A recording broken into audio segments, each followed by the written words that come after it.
Am I nervous? Okay, we are back again with another interview at the WAWG Bookstore, the How To Interviews. I'm Everlecia Taylor, co-owner of HarrisForever.com, and each week we have a guest in our community who is really doing the brilliant, the talented people. And today we have Veronica with her photography company. I'm gonna let her introduce herself with my first question, which is, who is Veronica? V.Polite. You say, who is she? Yes. Is No, it's okay. No, we're gonna flow through. Okay. I'm Veronica Polite. I'm a photographer in the Tampa, Florida area. I don't know. I mean, I'm a mother. Just added YouTuber to my agenda. And that's pretty much it. I don't know. I mean, okay. No, that's good. It's just whatever your response. Okay, so take us back to the first moment you decided to start your photography company. What was the first step? The first step, I bought a camera. I kind of just played around with it. I had to get the feel of it first, and then I signed up for classes at HCC after that, and then from there it just, I graduated. Well, took me a while to graduate. I'm not gonna lie. Am I talking too much? No, I'm listening. Oh, okay. No, I'm loving it. Took me a while to graduate though, because I kept stopping and going. Then I switched majors, and then I switched back, and it was a lot going on. But eventually I got right, and I just stuck to the photography, and learned some steps from school. I switched schools from ACC to St. Petersburg College because they had a better program, so that kind of took me back a step too, because I had to take certain courses with them, and then completed all the courses, got my degree. Kind of been up since then, pretty much. And how did school prepare you for having the actual business? I know you did photography classes, right? But how did it prepare you for the actual business? It didn't. It actually didn't. I kind of just gravitated from what I saw on other people. I just looked at what other photographers were doing, and I kind of just was going through the different app programs that they had, and different little things that I did see people doing in YouTube, and I kind of just formed my own business structure. But the school actually didn't teach me anything in regards to actually running the photography business. It just taught me the camera and the technology of a camera, and pictures and things of that nature, but it didn't teach me the business aspect of it. Okay. And so what are some of the early on mistakes that you made while having your photography business? Whether it was dealing with people, being on time, what are some of the mistakes that you had early on? Some mistakes, I feel I sold myself too short. That was my main thing. And because I was so, my numbers were so low, clientele was so at demand, everybody wants that price. But I did it like that because when I jumped out, I had just got into school, and I'm I'm gonna just go. But I did it at that rate because I knew I didn't really know what I was doing. And, so it was kind of but it was a lose-lose. I wish I would have just waited until I had my stuff together and I knew, and I just kind of I don't know. I think I jumped out prematurely. But you live and you learn. But that was one of the main things that I had issues with. It made me stop, actually. That's kind of why I took a step back and I switched. I'm I don't even want to do this no more. Because it got frustrating, and I'm I'm not even making that much money doing it like this. And it just was too much on me. So I think if I had to say my biggest mistake was I didn't have a structure plan, yeah. Okay, and how many years have it been now since you started? I started in 2015. Okay. And what is something that you would what is something that you would say to someone who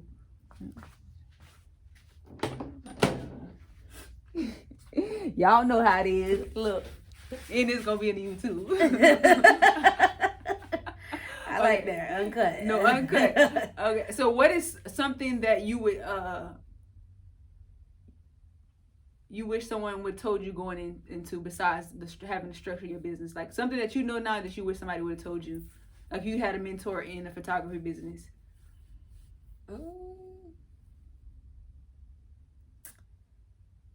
To be honest, I can't really say. I would say I wish someone would have told me. See, what I wish someone would have told me, I can't really say without saying too much.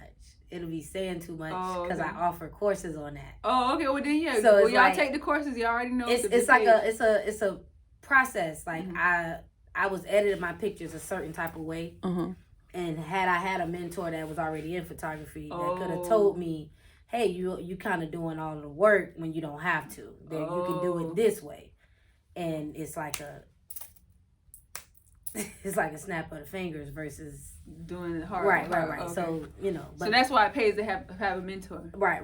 And that's actually one of my questions too. Would it go off if the live keep going doing like that? To be honest, I'm not necessarily sure. Yeah, it's doing that thing where it used to do with Kissy Mom. Why are we doing that?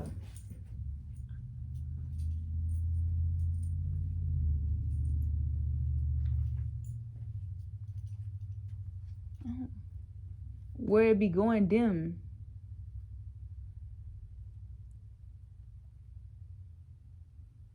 Okay. We're gonna get through it. That's what it was doing. Okay. So it pays to have a mentor. So what's the best thing about working for yourself in the photography business? It's kind of, to be honest, the freedom.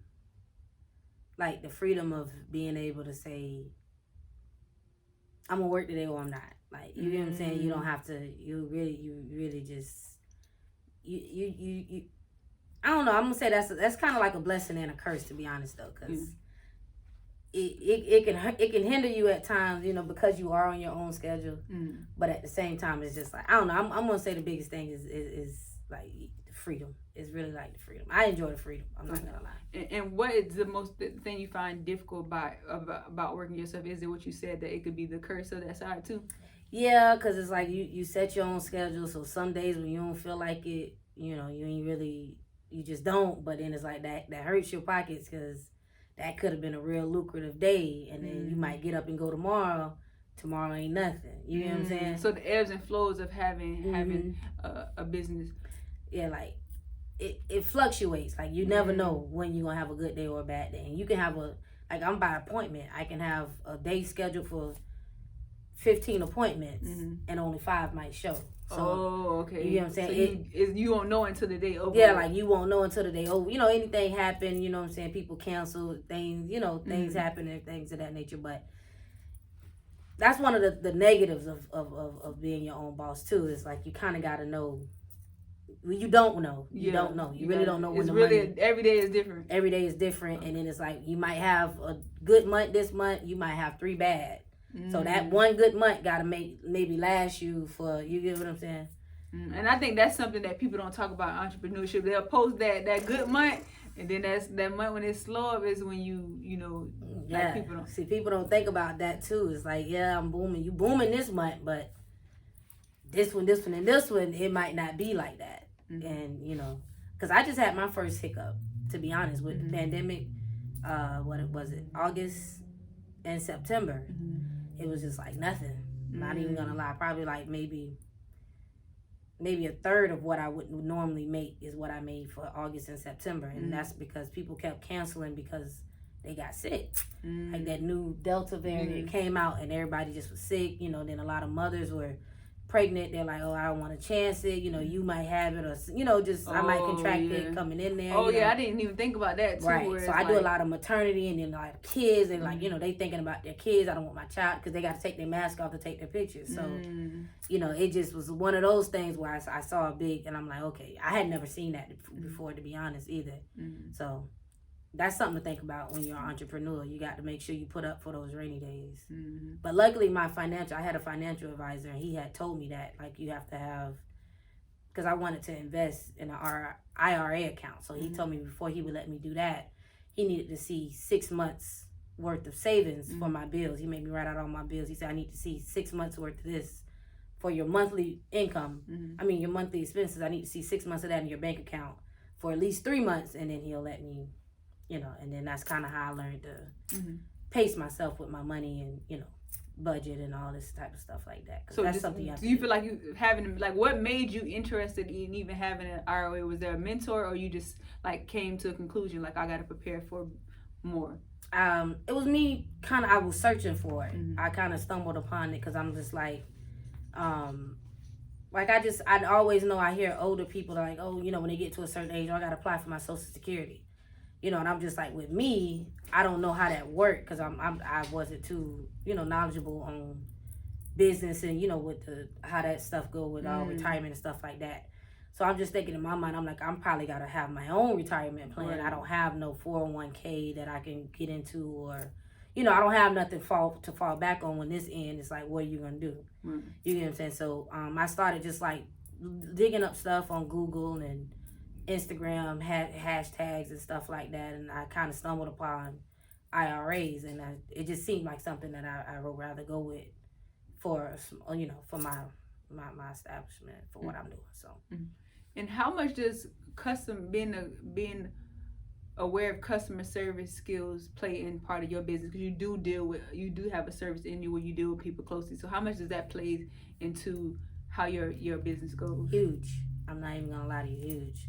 Because I always be telling people, I'm like, hey, I'm the Chick-fil-A of photography. I'm not playing like.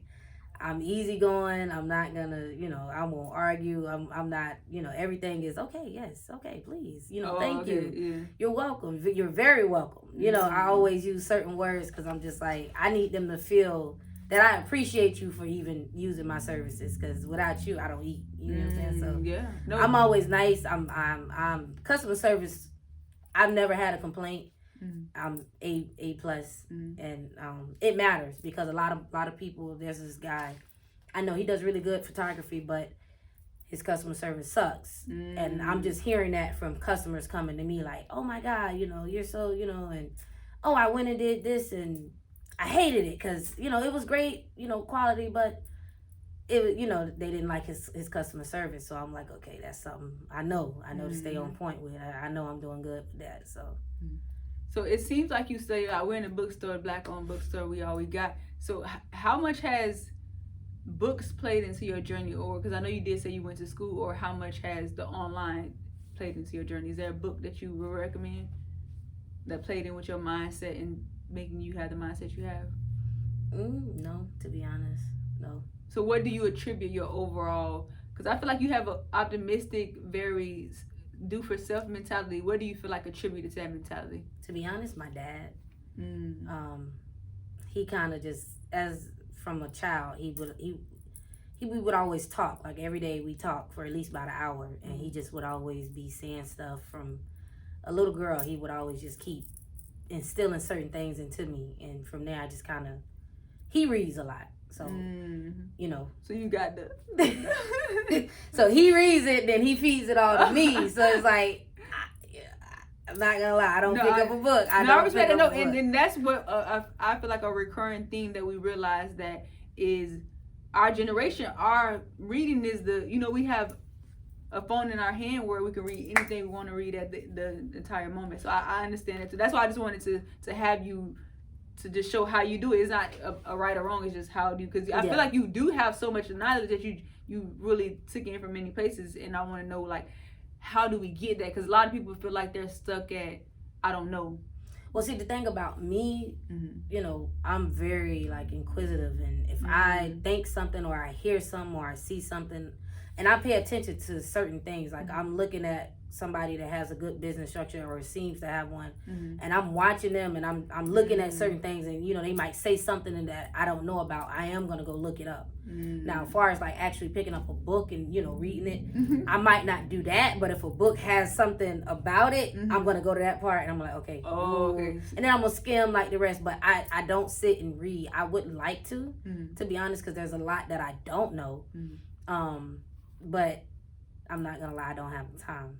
I wish I did, because like I say, a lot of my knowledge comes from my dad, and he has the time to sit and read. So, there's something there, because he reads it and he gives it to me. So I'm lucky with that. But at the same time, I probably could be so much further if I just had the time to sit and actually just pick up a book and do what I need to do with it. Yeah. And it's funny that you say that, because I've been a reader for so many years, and I feel like my leaps in business have been from my mentors this year, like having really great mentors that do something well, and even if like they do business well, or they might do credit well, and I just take from them wherever they've gotten their knowledge from, they give that knowledge to me. It doesn't matter where, as long as it I can be able to use it. So I think that's a thing that people might miss, that you have a mentor that really kind of give you a mindset and help guide you. Yeah, it's very, very important, because I've done a lot of things, and I've done a lot of things wrong.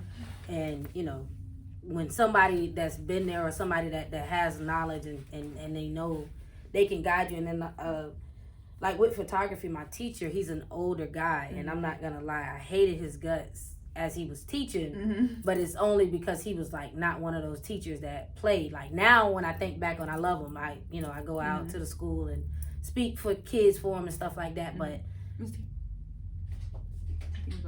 he would make us, do certain things that I didn't understand at the time, and I'm like, it's pointless. Why I keep doing that?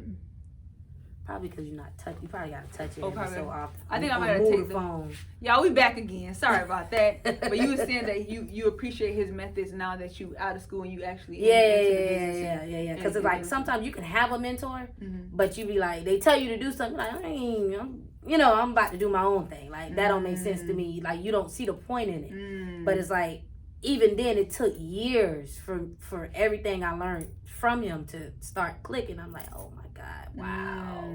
If only I would have really, stopped being a hothead and wanting to do it my own way, thinking I know everything, and really just took the time and really paid attention and tried to understand what he was really trying to show me. But it all clicks now. So, I mean, better late than never, I would say.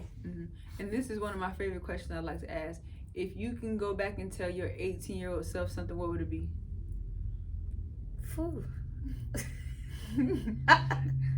18, shoot. Probably, I don't even know, to be honest. I probably just tell myself to slow down a little bit, because I was like all over the place. I was all over the place, and I was just not caring either. I would tell myself to slow down a little bit and just pay attention a little bit more, because I just used to kind of just do it and just I didn't have nothing, no structure of nothing. I just would just do something and it'd be like, okay, well, whatever, and go. But I probably would have paid attention a little more and mapped out my stuff a little bit better. And how do you separate yourself in a world where we have thousands of photographers? Like, how do you make yourself stand out?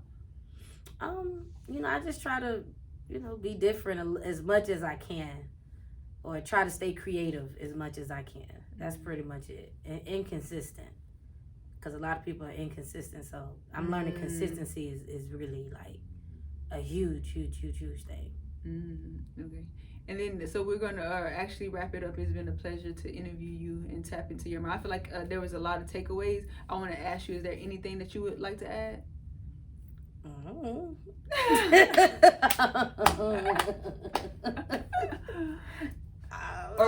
at least where they can find you and reach out to you about the photography. Because I know you do have classes. You do have a podcast, which is Cause and Effect. Y'all gotta watch it. We actually did the Everest interview on there, so y'all be able to see that as well. You can find me on Instagram at V.Polite. That's IMTOOPOLITE, or at Cause and Effect. That's Cause and then the letter N and then Effect. You can find me on Twitter at V.Polite. You can find me on Facebook, Roni Polite, RONIPOLITE. I do have a photography class coming up in November during the Thanksgiving break for the kids. It's going to be at a fairly discounted price. So if any parents want to reach out or get their kids involved, you have to be in high school or younger. High school or middle school, preferably.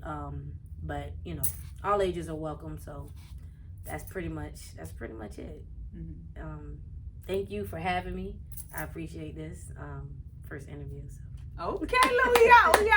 Thank y'all for showing up to the live. And we're going to have it on YouTube.